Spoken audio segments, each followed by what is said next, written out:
네, 오늘 이 시간 우리가 함께 나눌 하나님의 말씀은 베드로전서 1장 1절과 2절에 기록된 말씀입니다. 오늘부터 우리가 이 수요 예배 때 함께 나눌 말씀은 베드로전서의 말씀입니다. 베드로전서는 그 이름에서도 알 수 있는 것처럼 베드로 사도가 기록한 서신서입니다. 혹자는 이 베드로전서가 베드로 사도가 기록한 것이 아닌 베드로 사도를 따랐던 제자들 혹은 가까운 위치에 있었던 사람이 훗날 베드로 사도가 했던 이야기들을 이렇게 취합해서 편집하여서 기록한 서신서다라고 이야기를 하는 사람도 있기도 합니다. 그리고 그들이 그와 같은 주장을 하게 된 이유는 오늘 우리가 지금 함께 나눌 이 베드로전서 1장 1절과 2절 말씀만 봐도 알 수가 있는 것처럼 이 베드로전서에 있는 내용들이 너무나도 세련된 헬라어 문체들을 사용하고 있기도 하고 또 너무나도 깊이 있고 또 심오한 어떤 교리적인 내용들을 풍성하게 담고 있기 때문이기도 하고 또 베드로 사도가 이 베드로전서에서 인용하고 있는 성경이 70인역 성경에 있는 내용들을 더 많이 인용하고 있기 때문이기도 합니다. 그러니까 뭐 여러 가지 이유들이 있죠. 그런 여러 가지 이유들을 통해서 쉽게 말하면 베드로가 어떻게 이 편지를 쓰냐? 베드로가 누군지 모르냐? 베드로가 한낱 어부 아니냐? 어부가 어떻게 이렇게 세련된 헬라어 문체로 깊이 있는 교리적인 내용들을 이렇게 편지로 남길 수가 있느냐라는 것이 이제 이 베드로전서가 베드로가 쓰지 않았을 것이다 라고 주장하는 사람들의 가장 핵심적인 요지라고 할 수가 있는 것입니다. 그런데 뭐 거기에는 뭐 일일이 다 답하면 좋겠지만 이 시간에 그 내용들을 다 나눌 수는 없고 어쨌든 뭐 하나하나 다 뭐 언급할 수 있는 반론을 제기할 수 있는 문제들이긴 합니다. 그 중에 베드로 사도가 어떻게 이렇게 세련된 문체를 사용하느냐라고 하는 것에 있어서는 예전에 제가 바울 사도가 편지를 쓸 때도 그 바울 사도의 편지를 바울 사도가 직접 썼다고 했습니까? 아니면 누군가가 대필해 주었다라고 했습니까? 옆에서 그 말을 받아 적었다라고 이야기를 했죠. 그래서 보통 뭐 누가가 그것을 대필하기도 했고 마지막 부분만 바울 사도가 이 편지가 내가 쓴 편지가 맞다라는 것을 알려주기 위해서 마지막 인사말 정도만 이제 바울 사도가 기록한 것이 일반적인 모든 서신서의 공통된 모습입니다. 마찬가지로 이 베드로 사도가 기록한 이 베드로 전서 또한도 신라가 옆에서 그 말을 받아서 적었을 것이다라고 보는 게 일반적인 견해입니다. 그래서 신라가 사용한 문체였기 때문에 베드로 사도가 사용한 문체와는 조금 차이가 있었을 것이다라고 볼 수도 있는 것입니다. 뭐 그 외에도 여러 가지 반론들을 제기할 수 있겠지만 어쨌든 이 베드로전서가 베드로 사도가 썼다라는 것에 있어서는 초대교회 때부터 큰 이견이 없었습니다. 그리고 오늘날까지도 대다수의 학자들이 공통적으로 인정하는 바라고 할 수가 있어서 사실 이에 대해서는 더 이상 길게 이야기를 하지 않도록 하겠습니다. 하지만 이 베드로전서를 베드로가 썼냐 쓰지 않았냐라고 하는 문제와는 다르게 그러면 베드로 사도가 이 편지를 누구를 대상으로 썼냐? 그러니까 누구를 염두에 두고 이 베드로전서를 썼냐라고 하는 것에 있어서는 수많은 논쟁들이 있긴 합니다. 실제적으로 일단 이 편지의 수신자들이 살았던 지역은 오늘 우리가 함께 읽은 말씀 가운데 언급되어 있는 것처럼 본도와 갈라디아와 갑바도기아와 또 비두니아 지역 또 이런 지역들 가운데 사는 그리스도인이었을 것이다 라고 하는 것은 우리가 이 기록된 말씀을 통해 충분히 확인할 수가 있습니다. 하지만 중요한 것은 이 지역에 속한 이 편지의 대상자들이 이 지역에 살고 있는 유대인 그리스도인인지 아니면 이방인 그리스도인인지에 대해서는 사실 의견이 분분한 것입니다. 그러니까 뭐 성도님들 생각하시기에는 뭐 그게 중요하냐? 이게 뭐 유대인들 그리스도인들을 대상으로 쓰여진 건지 이방인 출신 그리스도인들을 대상으로 쓰여진 건지 그게 뭐 중요하냐라고 생각할 수 있겠지만 사실 우리가 이 대상을 어떻게 잡느냐에 따라서 이 본문 말씀에 언급되어져 있는 많은 표현들이 전혀 다르게 해석이 될 수가 있어요. 그래서 사실 수신자가 누구냐라고 하는 것은 좀 우리의 생각보다, 성도님들이 생각하는 것보다 좀 더 중요한 문제다라고 할 수가 있는 것입니다. 그리고 그러한 여러 가지 견해들 가운데 저는 가장 보편적인 견해다라고 해야 되나요? 그냥 제가 가장 신뢰하는 견해는 이 편지가 1차적으로는 유대인 그리스도인들을 염두에 두고 쓰여진 편지다라고 하는 것에 저는 좀 동의하는 편입니다. 왜냐하면 1절에 기록된 흩어진 나그네라고 하는 표현이나 2절에 기록된 피뿌림이라고 하는 이 표현들은 철저하게 유대인들의 사고 가운데 익숙한 표현이기 때문에 그렇습니다. 그러니까 이 편지가 만약에 정말로 순수한 이방인 그리스도인들을 대상으로만 쓰여졌다라고 한다면 사실 이러한 표현들 가운데 담겨져 있는 그 깊이 있는 의미들을 온전하게 다 이해할 수는 없었을 것이다라고 생각합니다. 물론 어느 정도는 유대적인 사고들을 우리가 구약 성경에 기록된 말씀들이나 이런 내용들을 통해서 어느 정도는 알고 있었을 수도 있겠지만 유대인들이 이러한 표현들 가운데 받아들이는 인식과 이방인들이 그냥 말씀에 기록된 내용들을 접함을 통해서 이러한 표현들을 이해하는 정도의 차이는 좀 차이가 있을 수밖에 없다라는 것이죠. 그렇기 때문에 저는 이 베드로 전서가 1차적으로는 유대인 출신 디아스포라 기독교인들을 대상으로 쓰여진 편지다라고 생각을 하는 것입니다. 하지만 그럼에도 불구하고 이 베드로전서의 말씀 가운데는 분명 이방인 그리스도인들을 염두에 두고 기록된 내용들이 포함되어 있는 것도 사실입니다. 그렇게 이 베드로전서는 1차적으로는 디아스포라 유대인 그리스도인들을 대상으로 쓰여진 것이 맞지만 거기에는 이 베드로전서의 내용 가운데는 그 지역에 살고 있는 이방인 그리스도인들도 이방인 출신 그리스도인들도 염두에 두고 이 편지를 썼다라고 보는 것이 가장 합리적인 견해다라고 생각이 되는 것입니다. 그리고 어떤 연유에서였는지는 알 수 없지만 이후에 이제 우리가 베드로전서 내용을 쭉 살펴보면서 제가 그 해당되는 부분에서 말씀드리겠지만 이 유대인 이방인 출신 그리스도인들을 베드로 사도는 유대인과 똑같이 취급을 하면서 이 편지를 기록하고 있는 것을 확인할 수가 있습니다. 그러니까 마치 그 사람들이 이스라엘 사람들인 것처럼 이방인 출신 그리스도인들을 이스라엘 사람들인 것처럼 그렇게 여기면서 그들에게 이야기를 건네고 있는 것을 확인할 수가 있는 것입니다.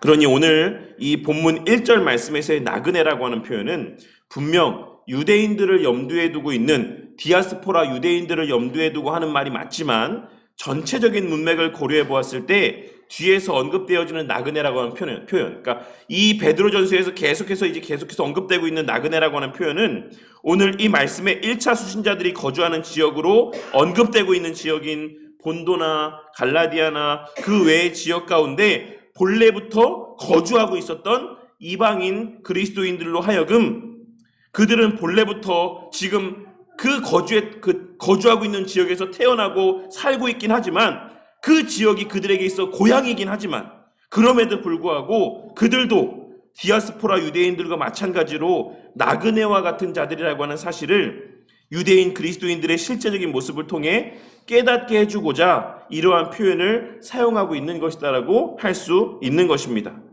무슨 말인지 아시겠습니까?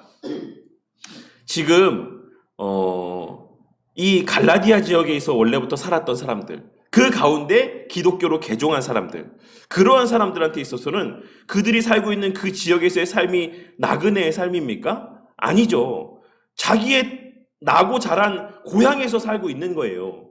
근데 이 베드로 사도가 그들을 향해서도 유대인이라고 하는 가정하에 지금 말씀을 전하며 너희들도 나그네야 라고 하는 표현을 통해 너희들이 갈라디아에서 나고 갈라디아에서 자랐지만 거기가 너희들의 실제 고향이 아니다. 유대인들 봐라. 유대인들 그리스도인들을 봐라. 그들이 지금 자신들의 본향에서 떠나와서 여기서 나그네로 지내고 있지 않느냐. 그런 것처럼 너희들도 비록 갈라디아 출신이긴 하지만 너희들이 본도 출신이긴 하지만 이곳이 너희의 고향이 아니다. 너희의 고향은 따로 있다. 너희의 고향은 저 하늘 본향이다. 라고 하는 것을 알려주기 위해서 베드로 사도는 이 나그네라고 하는 표현을 사용하고 있는 것이다라고도 할 수가 있는 것입니다. 그리고 그러한 맥락에서 이 베드로전서는 1차적으로는 유대인 그리스도인들을 대상으로 쓰여진 서신서이긴 하지만 동시에 그러한 유대인 그리스도인들을 통해 이방인 그리스도인들에게도 영적 이스라엘 백성으로서의 정체성에 대해서 깨닫게 해주고자 하는 의도에서 기록된 서신서라고 할 수가 있는 것입니다. 아시겠죠? 이 베드로전서를 이제 살펴보기에 앞서서 이 베드로전서를 기록하고 있는 베드로 사도의 의도를 우리가 염두에 두고 이제 이 말씀을 보시면 됩니다. 1차적으로는 디아스포라 유대인, 기독교인들을 대상으로, 그리고 또 더 나아가서는 그들을 통해서 이방인 그리스도인들에게 우리의 본향에 대해서, 그리스도인의 정체성에 대해서 알려주기 위해 이 베드로전서를 기록했다라는 것입니다. 그 가운데 오늘 이 시간에는 1절과 2절에 기록된 인사말에 담긴 의미들을 함께 나누고자 합니다. 오늘 말씀에서 이 편지의 수신자들이 살고 있는 지역으로 언급되고 있는 본도와 또 갈라디아 등의 지역은 사도행전에 기록된 내용이나 바울 사도가 기록한 서신서의 내용들을 참고해 봤을 때 바울 사도가 복음을 전해서 세워진 교회들이 있는 지역이 아닌 이미 그 전에 믿는 자들의 공동체가 있었던, 존재했던 지역이라고 하는 사실을 우리는 기록된 말씀의 내용들을 통해 확인할 수가 있습니다. 그리고 이 지역에 언급된 순서는 이 편지가 회람될 순서를 염두에 둔 언급이라고 보는 것이 보편적인 견해입니다.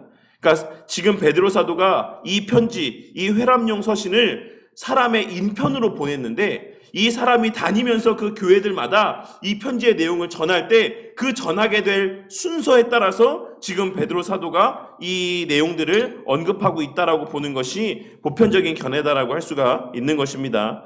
그러니 우리는 이를 통해서도 바울 사도가 복음을 전하기 이전에 사도행전에 기록된 스데반 집사의 순교 이후 소아시아 지역에 이미 복음이 전파되고 교회가 세워졌다라고 하는 사실을 확인할 수 있고, 이는 우리의 삶에서의 고난이라고 하는 것이 때로는 하나님의 복음이 전파되는 일들 가운데 선용될 수 있다라는 사실을 다시 한번 깨닫게 해줍니다.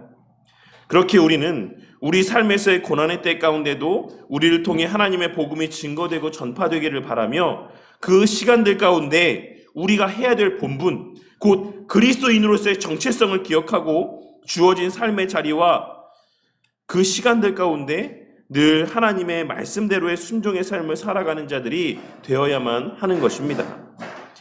다시 본문의 말씀으로 돌아와서 베드로 사도는 그와 같이 이 편지의 1차적인 수신자에 대하여서 언급한 이후에 너무나도 깊이 있는 신학적, 교리적인 진술로 인사말을 건네고 있는데, 이와 같은 깊이 있는 교리적인 서술이 이 베드로전서가 베드로 사도가 기록한 편지가 아닐 것이다라고 하는 의문을 불러일으키는 내용 가운데 하나라고 할 수 있는 것입니다. 하지만 이 부분은 모든 성경이 하나님의 영감으로 기록되었다라는 사실을 믿는 우리에게는 사실 별 큰 문제가 되지 않는 부분이라고 할 수 있기 때문에 이 내용들에 대해서 제가 더 깊이 있게 그 논쟁의 어떤 주안점들에 대해서 설명을 드리지는 않겠습니다. 그렇다면 베드로 사도가 2절 말씀에서 말씀하고 있는 바는 무엇이겠습니까? 사실 이 부분의 내용 또한 오늘날까지 학자들마다 여러 가지 견해들이 존재하는 난해한 구절 가운데 하나에 속하는 말씀이라고 할 수 있습니다. 그 가운데 가장 신뢰할 만한 견해를 말씀드리자면 베드로 사도는 2절에 기록된 말씀을 통해 첫째로 우리는 성부 하나님의 미리 아심 가운데 택함을 받았다라고 하는 사실을 말씀하고 있는 것입니다. 여기서 베드로 사도가 말씀하고 있는 이 미리 아심이라고 하는 것은 일반적으로 알고 있는 그 감리교에서 이야기하는 어떤 예지 예정의 차원에서의 의미를 말씀하고 있는 게 아닙니다. 여기서의 베드로 사도가 말씀하고 있는 이 미리 아심이라고 하는 것은 첫째로 이 하나님의 예정하심 그 자체, 그러니까 하나님께서 정하셨다, 미리 정하셨다라고 하는 그 자체를 말씀하고 있는 것이고, 그와 같은 하나님의 정하심, 계획하심이라고 하는 것은 성경에서의 안다라고 하는 표현이 담고 있는 의미, 성경에서의 안다, 알다, 이 표현은 히브리어에서는 야다라는 의미로, 그러니까 깊이 있는 알을 의미합니다. 관계적인 알을 의미합니다. 그리고 그 관계적인 알은 언약이 전제된 알을 의미하는 것이에요. 그래서 여기서의 이 미리 아셨다라고 하는 것은 미리 약속을 맺으셨다라고 하는 의미입니다. 미리 하나님 편에서 그 약속 가운데 택하셨다라고 하는 의미가 담겨져 있는 표현인 것입니다. 성부 하나님께서는 우리가 이미 잘 알고 있는 것처럼 성삼위 하나님의 거룩한 의논 가운데 당신의 구원하실 자들을 구별해서 택하셨는데, 그 택하심이라고 하는 것은 언약적인 택하심이라고 하는 사실을 베드로 사도는 오늘 말씀에서의 하나님 아버지의 미리 아심을 따라 택하심을 받은 이라고 하는 표현으로 설명해 주고 있는 것입니다. 둘째로 베드로 사도는 2절에 기록된 말씀을 통해 그 택하신 자들, 그 언약적인 택함 가운데 택함을 받은 자들은 성령 하나님의 거룩하게 하심을 통해 그 본질이 드러나게 되어 있다라는 사실을 말씀하고 있습니다. 무슨 말이냐면, 하나님의 택하신 자는 반드시 그 삶에서의 성령 하나님으로 말미암는 성화의 역사가 나타날 수밖에 없는 것이고, 그를 통해 그의 하나님의 택하심이 증거되어진다라는 사실을 말씀하고 있는 것입니다. 그리고 이에 대해서 칼빈 선생님은 그의 베드로전서 주석에서 우리의 구원은 하나님의 무조건적인 선택에 의해서 되어지는 것이지만 그것은 우리의 신앙 체험으로서 확인해야지만 된다라고 말하고 있는 것입니다. 무슨 말입니까? 하나님의 택하심이라고 하는 것은 하나님의 전적인 무조건적인 선택 가운데 이루어지는 것이지만, 내가 그 하나님의 택함 가운데 있다라고 하는 사실은 내가 체험해봐야지만 확신할 수 있는 것이다라고 말씀하고 있는 것입니다. 그리고 그 체험이라고 하는 것이 뒤에 이어지는 또 그 순종함과 관계된 어떤 모습이라고 할 수가 있는 것입니다. 그리고 이는 대오리 문답 67문답에 기록된 효과적인 부르심이 무엇인지에 대한 대답 가운데도 명확하게 언급되어 있는 바라고 할 수 있습니다. 제가 그 내용을 읽어드리겠습니다. 효과적인 부르심이란 하나님의 전능하신 능력과 은혜의 역사인데, 이로 말미암아 그를 움직여 부르시도록 하는 그들 안에 어떤 요인에서가 아니고, 택자들을 향한 그의 값없고 특별한 사랑 가운데 하나님은 그가 허락하시는 때에 그의 말씀과 성령으로 말미암아 그들을 예수 그리스도께로 초청하고 이끄시는데, 그들의 마음을 구원에 이르도록 밝히시며 그들의 의지를 새롭게 하시고 강력하게 결심시키셔서 그들로 하여금 비록 그들 자신은 죄 가운데 죽어 있을지라도 자유롭게 그의 부르심에 응답하고 거기에서 제공되며 전달되는 은혜를 수용하고 붙잡을 수 있는 의지와 능력을 주십니다 라고 이야기하고 있습니다. 그리고 바로 이 대오리 문답 67문답 내용 가운데 언급된 효력 있는 부르심 가운데 기록된 그들의 마음을 구원에 이르도록 밝히시며 그들의 의지를 새롭게 하시고 강력하게 결심시키셔서 그들로 하여금 자유롭게 그의 부르심에 응답하고 거기에서 제공되며 전달되는 은혜를 수용하고 붙잡을 수 있는 의지와 능력을 주신다라고 기록된 부분이 바로 오늘 본문 말씀 2절에 기록된 성령이 거룩하게 하심으로 순종함과 예수 그리스도의 핏뿌림을 얻기 위하여 택하심을 받은 자라고 하는 표현이 의미하는 바라고 할 수가 있는 것입니다. 너무 어렵죠? 너무 어렵죠? 우리가 이 말씀에서 왜 예수 그리스도의 핏뿌림이 뒤에 언급되어 있는가? 왜 예수 그리스도의 핏뿌림이 뒤에 언급되어 있는가? 라고 하는 것을 좀 유심히 살필 수 있어야지만 됩니다. 계속 제가 설명을 드릴게요. 쉽게 말해서 우리는 성부 하나님의 미리 아심을 따라서 택하심을 받았는데, 그 택하심을 받은 자들은 성령 하나님의 효력 있는 부르심의 역사 가운데 그의 부르심에 응답하고 거기에서 제공되며 전달되는 은혜들을 수용하고 붙잡을 수 있는 의지와 능력이 생겨서 순종하게 되고 주 예수 그리스도를 통해 성취된 새 언약의 은혜 안에 거하게 된다라는 사실을 말씀하고 있는 것입니다. 그런데 우리는 여기서 앞서도 말씀드렸던 것처럼 예수 그리스도의 핏뿌림에 대한 언급보다 순종함이 먼저 언급되고 있다는 사실을 좀 유심히 살필 수 있어야지만 되는데, 이는 출애굽기 24장 3절에서부터 8절까지의 말씀을 살펴봐야지만 이해할 수 있는 내용입니다. 우리 함께 출애굽기 24장 3절에서부터 8절까지의 말씀을 한번 찾아보도록 하겠습니다. 베드로전서가 시작부터 이렇게 어려워가지고 근데 이거 뭐 다 끝까지 살펴볼 수 있나 모르겠네요. 네. 출애굽기 24장 3절에서부터 8절까지의 말씀 한번 함께 합독하도록 하겠습니다. 시작. 모세가 와서 여호와의 모든 말씀과 그의 모든 율례를 백성에게 전하매 그들이 한 목소리로 응답하여 이르되 여호와께서 말씀하신 모든 것을 우리가 준행하리이다.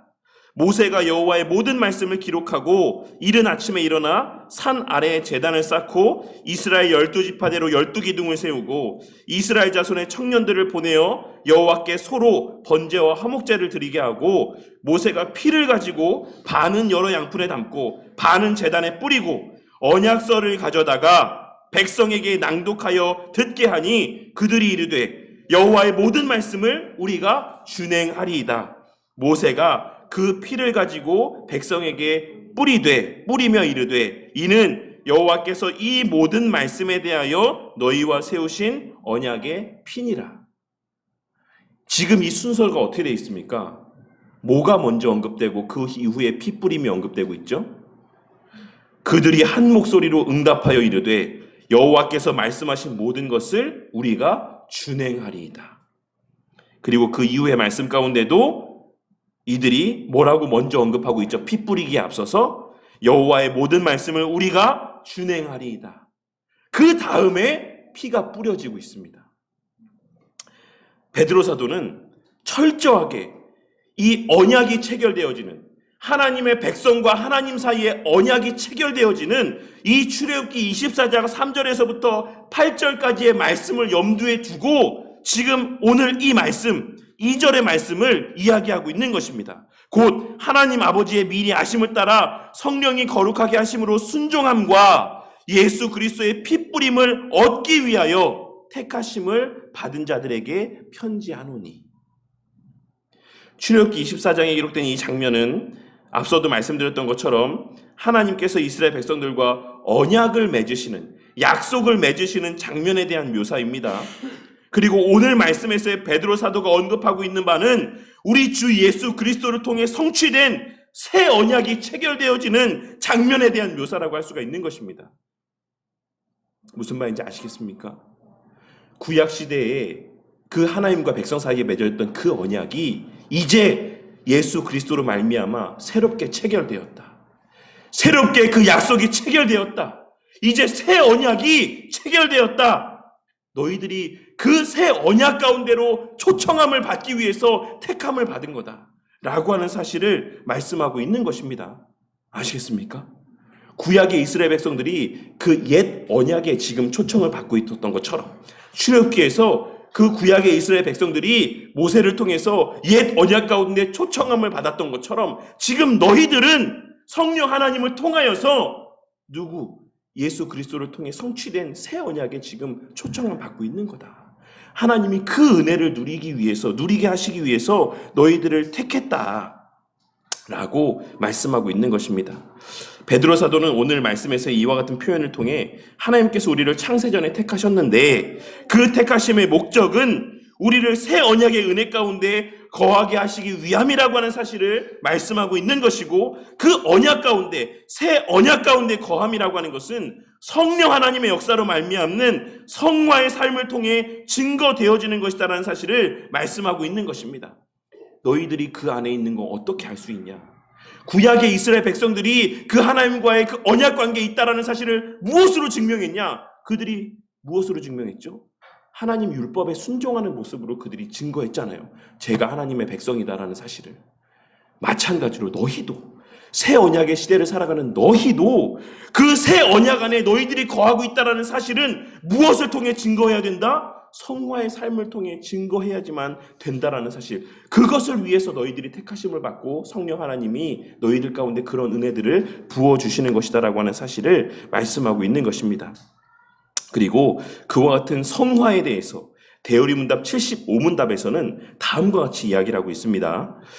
거룩하게 하심이란 하나님의 은혜의 역사인데 이로 말미암아 거룩하게 하시려고 하나님께서 창세전에 택하신 자들이 때가 되매 강력한 성령의 역사를 통하여 그리스도의 죽음과 부활의 적용을 받게 하십니다.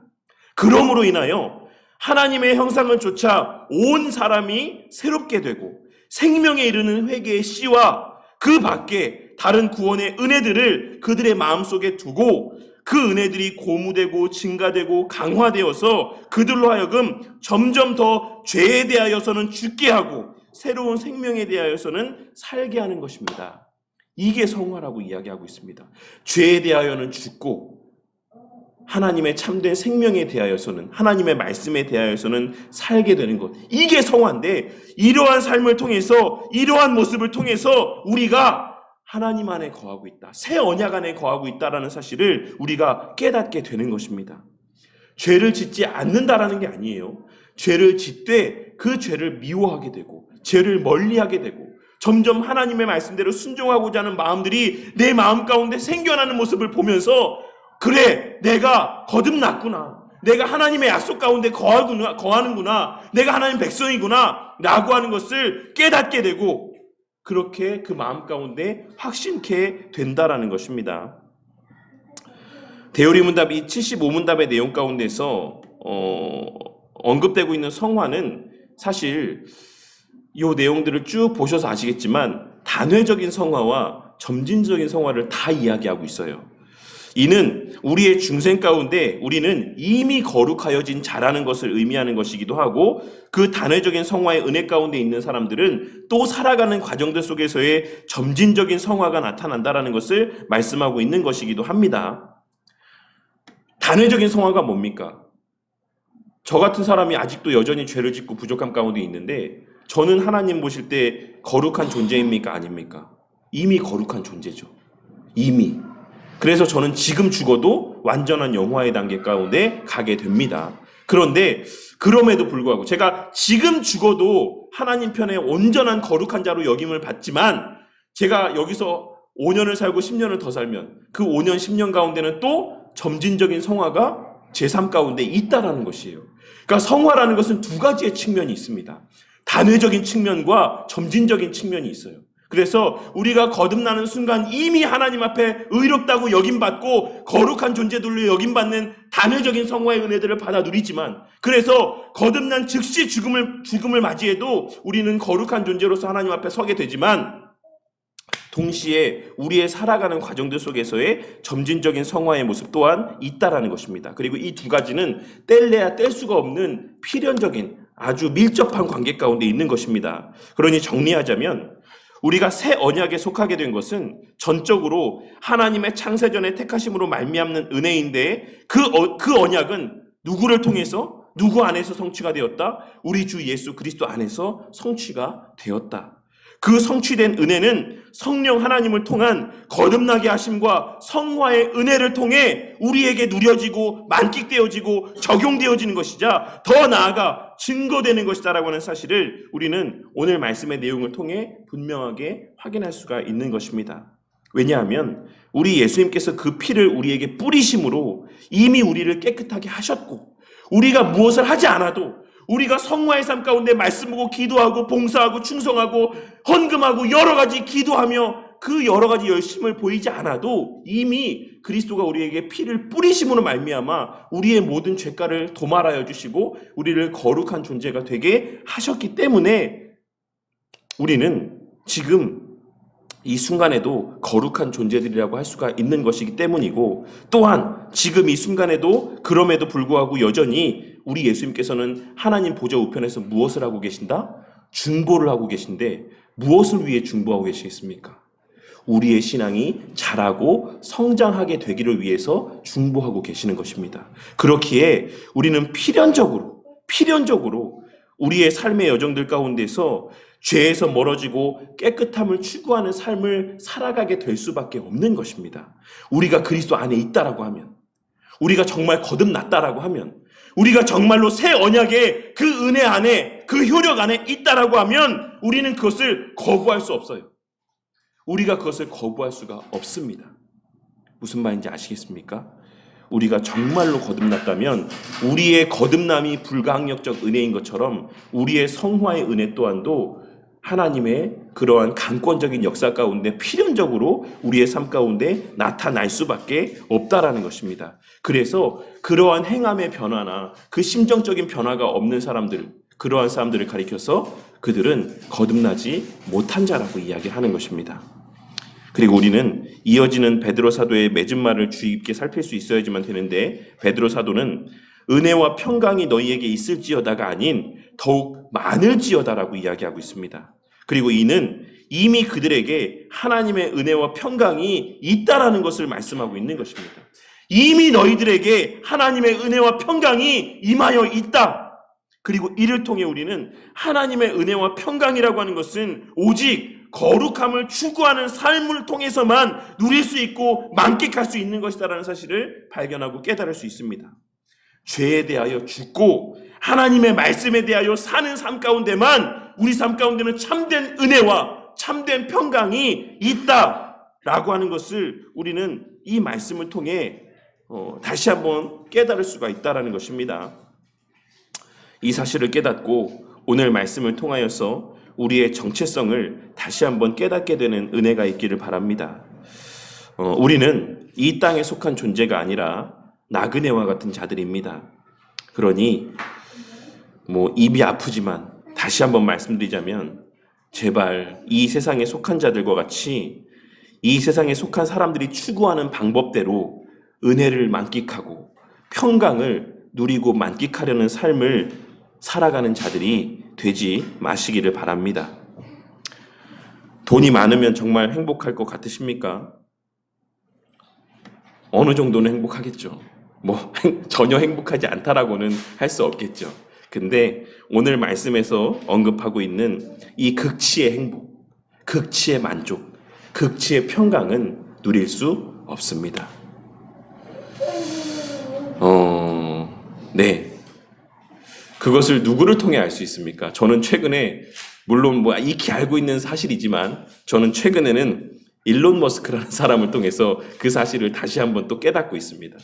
요새 일론 머스크가 뭐에 대해서 어떤 가십거리에 자꾸 이름이 오르고 있는지 아십니까? 마약 파티를 그렇게 한대요. 마약 파티를. 본인은 극구 아니라고 하는데 그 마약 파티의 현장 가운데 있었던 사람들이 자꾸 증언을 합니다. 일론 머스크가 누군지 아시죠? 세계에서 돈 제일 많은 사람. 지금은 전기차 시장이 좀 쪼그라들어가지고 2위가 됐다라고 합니다. 1위는 그 루이비통 회장이 전 세계 가장 부자라고 합니다. 2위가 이제 일론 머스크인데 그 사람이 전 세계에서 돈이 두 번째로 많은 사람이래요. 근데 그 사람이 요즘에 계속해서 그렇게 마약 파티를 한다라고 구설수에 오르고 그 혐의 때문에 계속 조사를 받습니다. 이 사실이 의미하는 바가 무엇이겠습니까? 돈이 그렇게 많잖아요. 그러면 더 이상은 바랄 게 없고 더 이상 하고 싶은 게 없고 극치의 그냥 기쁨 가운데 계속 살 수 있을 것만 같이 생각이 되십니까? 그렇지 않다라는 거예요. 또 다른 쾌락을 추구한다라는 거예요. 또 다른 쾌락을. 마약을 흡입하고 환각을 느껴서까지 또 다른 기쁨을 누리기를 원한다라는 겁니다. 사람이란 존재는 그렇습니다. 돈이 아무리 많아도 일론 머스크가 지금 당장 일을 그만두고 안 해도 그 사람 죽을 때까지 수십억씩 쓰고 매일같이 써도 다 못 쓸 만큼 돈이 많아요. 상상이 되십니까? 하루에 우리가 1억씩, 10억씩 쓴다고 쳐봅시다. 하루에 10억씩 쓴다고 쳐봅시다. 1년에 얼마 씁니까? 3,650억 쓰잖아요. 그쵸? 365일이니까. 그러면 그렇나요? 그럼 10년 쓰면 3,650억이라 했나요? 그쵸? 1억씩 쓰면 365억, 3,650억. 100년을 써도 3조 6,500억이 되겠죠. 근데 제가 알기로는 일론 머스크 재산이 그거보다 많은 걸로 알고 있습니다. 그 필적하든지 그만큼 많든지. 극단적인 예를 들었지만 그렇게 죽을 때까지 그만큼의 돈을 쓰고 남는 사람이 있어도 그 사람은 참된 만족을 누리지 못한다라는 것입니다.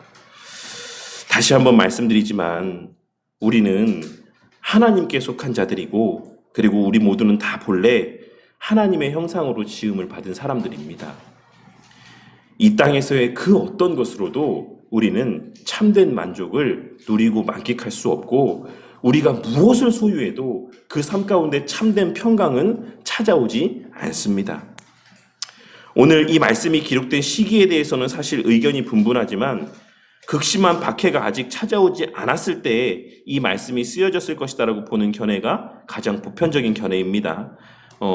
대다수는 그러니까 네로 황제의 핍박이 있기 전에 그 직전에 이 베드로 전서가 기록되었을 것이다라고 보는 게 가장 그래도 보편적인 견해다라고 할 수가 있는 것입니다. 그리고 저는 그러한 사실을 고려했을 때 베드로 사도는 이 베드로 전서의 내용을 통해 그리스도인들의 정체성을 다시 한번 재확인시켜 주므로 앞으로 다가오게 될 극심한 환난과 핍박 가운데서 그 신앙을 잃어버리지 않고 그 상황 속에서 절망하거나 낙심하지 않고 오히려 그러한 상황 속에서도 성삼위 하나님으로 말미암는 더욱 풍성한 은혜와 평강을 누리기를 바라는 마음에서 이 편지를 썼다라고 생각합니다. 이 편지를 읽는 우리 모두의 마음 가운데 이런 베드로 사도의 마음이 좀 전달되었으면 좋겠습니다. 돈이 너희들의 행복을 보장하는 게 아니다. 이 땅에서의 잘 먹고 잘 사는 게 너희들에게 은혜가 아니고 그게 참된 평강과 만족을 주지 못한다. 우리는 오직 하나님의 말씀대로 순종하며 살아가는 삶 속에서 그리스도를 닮아가는 삶 속에서 그리고 그러한 과정 속에서 더욱더 하나님과의 깊은 교제를 나누게 하시는 하나님의 은혜 가운데서 우리는 참된 평강을 누릴 수가 있는 거다라고 간절하게 외치고 있는 이 베드로 사도의 마음이 우리의 마음 가운데 공감되어지기를 바란다는 것입니다. 그리하여 우리의 삶의 시간들 가운데 어떤 고통과 고난의 시간들이 찾아오게 된다라고 할지라도 오늘의 이 베드로 사도의 그 말을 마음 가운데 새기고 2절에 기록된 말씀에서와 같이 하나님 아버지의 미리 아심을 따라 성령이 거룩하게 하심으로 순종함과 예수 그리스도의 피 뿌림을 얻기 위하여 택하심을 받은 자, 그 새 언약의 은혜를 누리게 하시기 위해서 하나님께서 택하신 자, 그들만이 누릴 수 있는 참된 기쁨과 또 감사와 풍성한 유익들을 그 삶 가운데 그 고난의 시간들 가운데도 늘 풍성하게 누리고 만끽하게 되는 저와 우리 모든 바른교회 성도님들이 되시기를 주님의 이름으로 간절히 축원합니다.